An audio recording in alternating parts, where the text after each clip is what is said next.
नमस्कार दोस्तों, गूंज लाइव न्यूज़ में मैं शिव कुमार सिंह आप लोग का स्वागत करता हूं। साथियों, आज मैं आप लोग के सामने एक बहुत दिलचस्प कहानी लेके आया हूं और ये कहानी सच्ची कहानी है। इतिहास, अफ़गानिस्तान के इतिहास की कहानी। अफ़गानिस्तान में बीते 3 महीने पहले वापस तालिबान का राज हो गया है। उसके पहले 20 साल 21 साल करीब करीब अमेरिका ने राज किया है। 2001 से करजई की सरकार थी, कठपुतली सरकार थी, अमेरिका की ही सरकार थी वो करजई जो है। तो पूरे विश्व में जब वापस तालिबान का राज हो गया तो लोगों में एक खौफ और एक डर का आलम हो गया। मैं उस समय से ये वीडियो बनाना चाह रहा था, बट ऐसा कुछ रहा कि मैं वीडियो नहीं बना पाया। बहुत दिन से चल भी रहा था मेरे दिमाग में। आज फाइनली मैंने डिसाइड किया कि जिस पर रिसर्च किए हैं आज उस पर वीडियो बनाते हैं।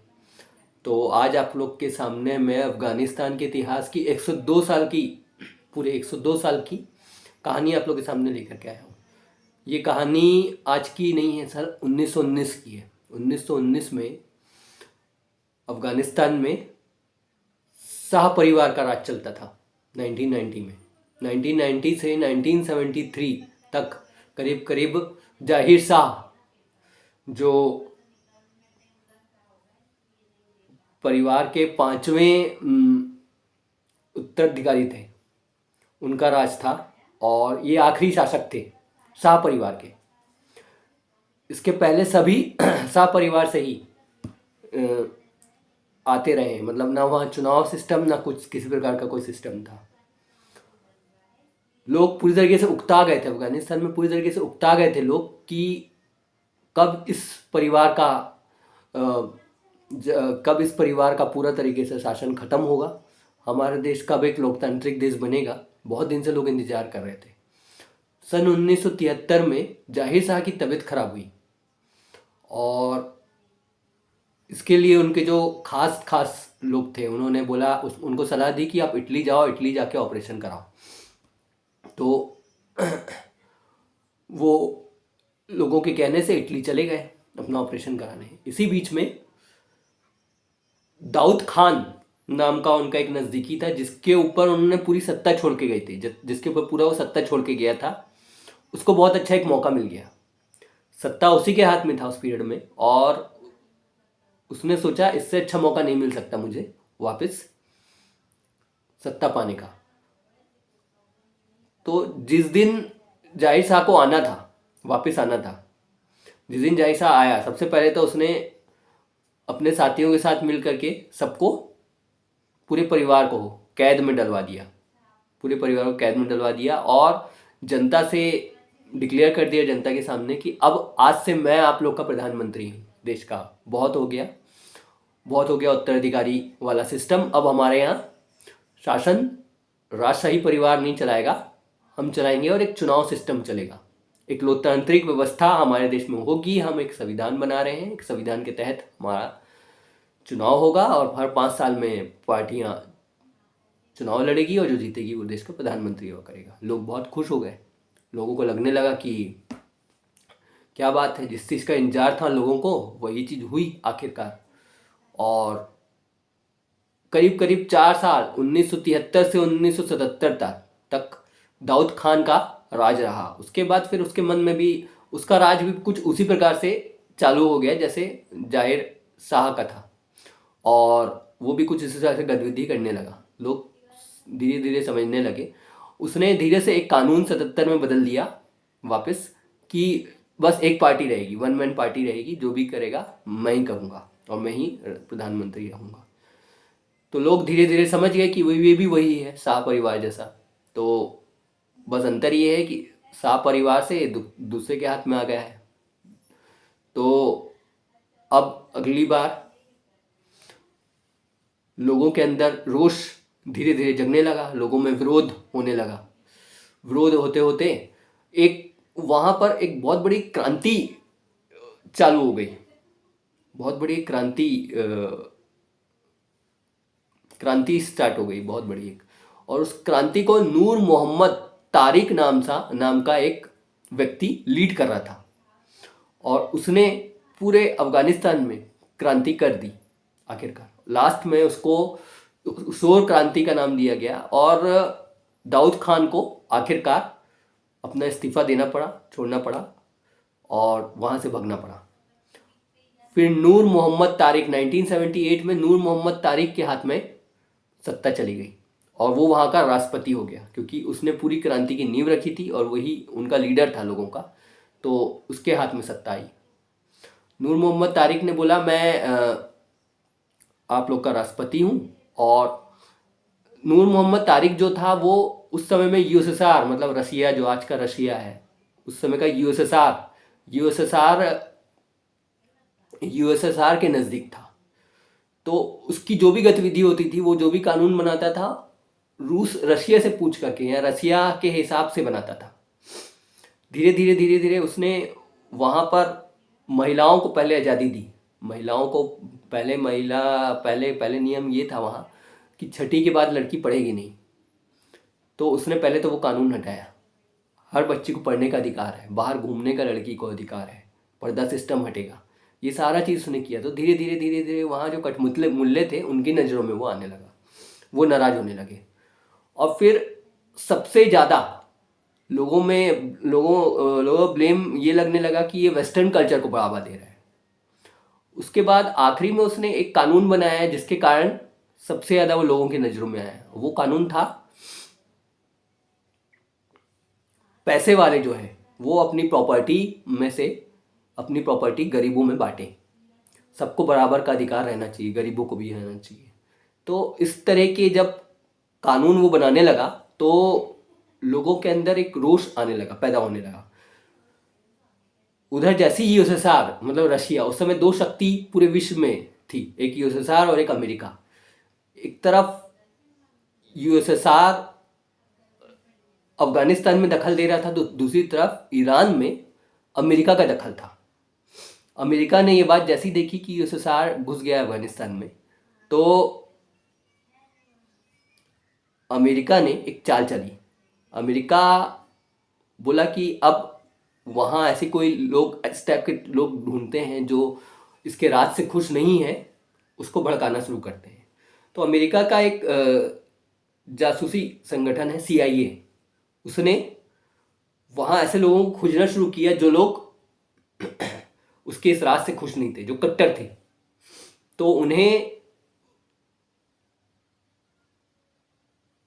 हफीजुद्दीन अमीन नाम का एक विदेश मंत्री मिला, उससे भड़काना शुरू किया और बोला कि तुम्हारे देश में ये जो है पश्चिमी सभ्यता लेकर के आएगा, इससे तुम्हारा पूरा कल्चर और पूरा धन तुम्हारा खतरे में पड़ जाएगा, तो तुम थोड़ा इसको रोको, इसके खिलाफ लोगों को एकजुट करो। साथ के साथ पाकिस्तान, सऊदी अरब और ऐसे बहुत सारे जो कटमुल्ले देश थे, उन्हें भी अमेरिका ने एकजुट कर लिया। वहाँ अफगानिस्तान में तरह तरह के बहुत सारे कबीले थे, कबीलों को भी एकजुट कर लिया कि ये सबसे बड़ा खतरा है तुम्हारे अफगानिस्तान के लिए, ये जो राष्ट्रपति है इसको हटाओ, ऐसा करके। तो जब बहुत ज़्यादा लड़ाई झगड़े चालू हो गए, बहुत ज़्यादा असंतोष चालू हो गया, तो उसको समझ में नहीं आया। फिर वो अपने आका के पास, यूएसएसआर के पास गया वापस। वहाँ का जो नूर मोहम्मद तारिक जो था वो वहाँ पर गया, वहाँ जा कर के उनसे पूछा, बातचीत किया। तो उन्होंने बताया, यूएसएसआर ने बताया, तुम्हारा जो विदेश मंत्री है वही अमेरिका के साथ में मिल गया है और इस वक्त में जो महिलाओं वाली जो सारी चीज़ें, नीतियाँ हैं, तुम बंद कर दो, आज़ादी देने वाली सारी चीज़, और इस वक्त थोड़ा नॉर्मल रहो, इस तरह की कोई भी चीज़ मत करो। सबसे पहले तुम्हारा जो विदेश मंत्री है उसको हटा दो, विदेश मंत्री हफीजुद्दीन अमीन नाम का। अब ये बात CIA को भी पता चल गया कि ये बात यूएसएसआर को पता चल गई है और राष्ट्रपति को उनके पता चल गई है, तारिक को, और उसको हटाने वाले हैं। तो पहले ही ये बात हफीजुद्दीन अमीन से बता दी है। हफीजुद्दीन अमीन अपने आदमियों के साथ मिल करके, जैसे ही नूर मोहम्मद तारिक वापस आया यूएसएसआर से, पूरे परिवार को और उसको पूरे ख़त्म कर दिया। और इस तरह से नूर मोहम्मद तारिक का कत्ल हो गया। उसके बाद ये बात जैसे ही रूस को पता चली कि हफीजुद्दीन अमीन ने हमला कर दिया है और मर्डर कर दिया है, तो ये मर्डर को रसिया ने अपने ऊपर ले लिया। रसिया बोला कि ये मर्डर उसके ऊपर नहीं है, नूर मोहम्मद के ऊपर नहीं है, ये हमारे ऊपर है। रूस ने तुरंत अपने सैनिक अफगानिस्तान भेजे और सबसे पहले तो हफीजुद्दीन अमीन को मार दिए। उसके बाद वहाँ पर जितने भी कटमुल्ले थे उनके खिलाफ लड़ाई लड़ने लगा। लगातार 10 साल तक 1979 से 1989 तक लगातार 10 साल तक ये लड़ाई रूस इनसे लड़ता रहा।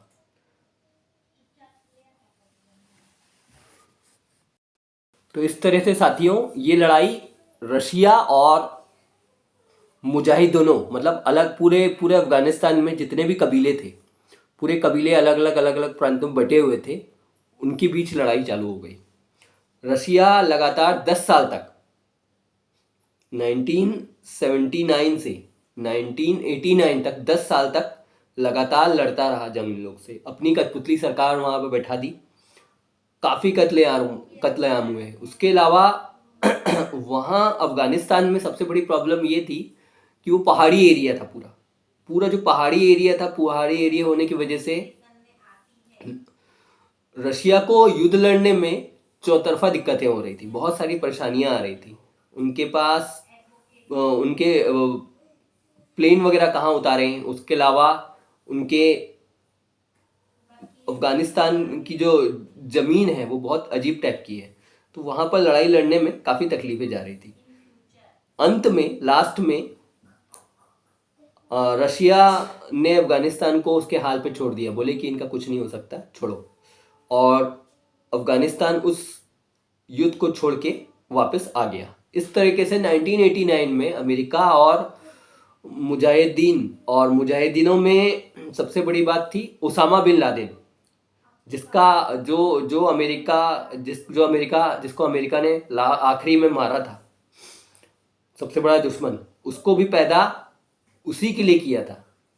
दरअसल रूस के लिए पैदा किया था अमेरिका ने उसामा बिन लादेन को, लेकिन लास्ट में उन्हीं के गले पे वार उसामा बिन लादेन ने कर दिया। तो हुआ ये 1989 के बाद में युद्ध काफ़ी अब आपस में कबीले वालों के युद्ध होने चालू हो गए थे कि उसको अफगानिस्तान में सत्ता किसकी होगी, किसकी सरकार होगी, कौन सरकार चलाएगा। क्योंकि कबीले कई थे, कई अलग अलग कबीलों के अलग अलग, सबके विचार अलग अलग थे, विचारधारा अलग अलग थी। आपस में ही इन लोग लड़ने लगे। लास्ट में अमेरिका भी परेशान हो गया। वो बोला कि जिसके लिए हमने हथियार और सारी चीज़ दी थी, अब यही आपस में लड़ने लगे। वहाँ पर एक स्टूडेंट विंग भी था, मतलब स्टूडेंट ग्रुप भी था जो बहुत तेजी से बढ़ा, जिसका नाम है तालिबान, जिसको हम तालिबान के नाम से जानते हैं। तालिब विंग बोलते हैं। तालिब का अर्थ होता है स्टूडेंट विंग, छात्र का विंग। और उसका हेड जो था वो था मुल्ला उमर था जो उसका हेड था।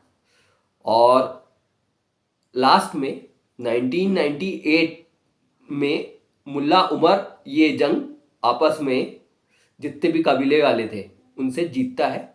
और 1998 से 2001 में जो कत्लेआम अफगानिस्तान में आप लोग ने सुना, खुलेआम मर्डर, महिलाओं का, बुजुर्गों का, जंगल राज, वो सब चला 1998 से 2001 में।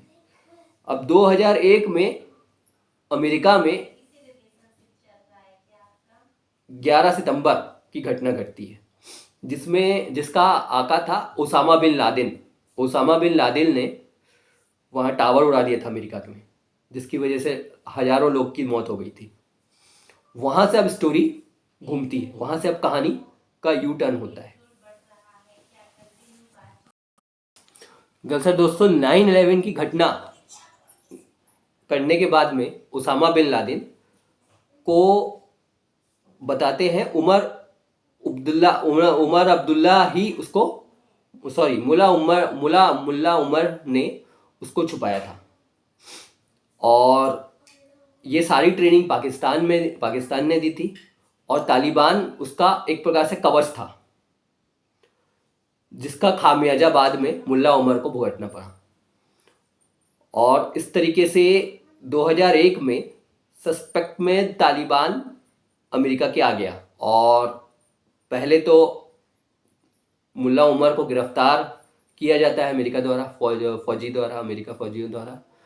उसके बाद फिर 2013 में पीस ऑफ ट्रीटी के उसमें उसे छोड़ना पड़ता है, क्योंकि शो करना पड़ता है कि अब हम शांति चाहते हैं और शांति की अपील करते हैं, इसलिए मुल्ला उमर को उन्होंने छोड़ा। लेकिन उसी समय उसकी हत्या हो जाती है 2013 में। लेकिन इसी बीच 2001 में जब मुल्ला उमर को गिरफ्तार अमेरिका ने कर लिया तो वहाँ पर सरकार उसी की थी, तालिबान की थी, और पूरे तालिबान की कमर तोड़ देते हैं। उसके बाद से करजई सरकार की वहाँ गवर्नमेंट रहती है 2001 से 2021 तक। सिर्फ उसामा बिन लादेन को ढूंढने के चक्कर में करीब करीब 20 लाख अमेरिकी फौजियों को अमेरिका ने खो दिया, लाखों करोड़ों डॉलर खर्च कर दिया। उसके बाद भी लास्ट में रिजल्ट जो का त्यों रहा, और आखिरी में 2021 में मुल्ला उमर माफ़ करिएगा, 2013 में मुल्ला उमर की मौत हो जाती है, मुल्ला उमर को कोई मार देता है। उसके बाद फिर 2021 में आखिरकार लास्ट में अमेरिकी गवर्नमेंट को छोड़ना ही पड़ता है, तालिबान को छोड़ना ही पड़ता है आखिरकार लास्ट में, आखिरी में 2021 में। अमेरिका 3 महीने पहले अगस्त में 3 महीने नहीं, 4 महीने पहले अगस्त में वहाँ से अपनी फौज वापस आ जाती है और तालिबान वहाँ कब्जा कर लेता है। और अभी की जो स्थिति है तालिबान की बिल्कुल वही है जो 1998 से 2001 के बीच में वहाँ पर तालिबान सरकार चला रहे थे। तो ये थी पूरी स्टोरी जो अफ़गानिस्तान के इतिहास की स्टोरी है। अफ़गानिस्तान में जो चल रहा था, अफ़गानिस्तान में का जो इतिहास है, जो उठापटक वाला रहा है, वहाँ ना तो आज तक कोई ऐसा ना तो लोकतंत्र है, ना किसी प्रकार का कोई ऐसा नेता जो ये बोल सके कि हाँ मैंने वहाँ पर 5 साल 10 साल राज करे हैं और अब वहाँ पर शांत है शासन। तो ऐसी खूनी जंग का देश है ये अफ़गानिस्तान। तो इसी प्रकार की और भी कहानियाँ मैं आप लोगों के सामने लेकर के आता रहूँगा। आज के लिए मुझे इजाज़त दीजिए। नमस्कार दोस्तों।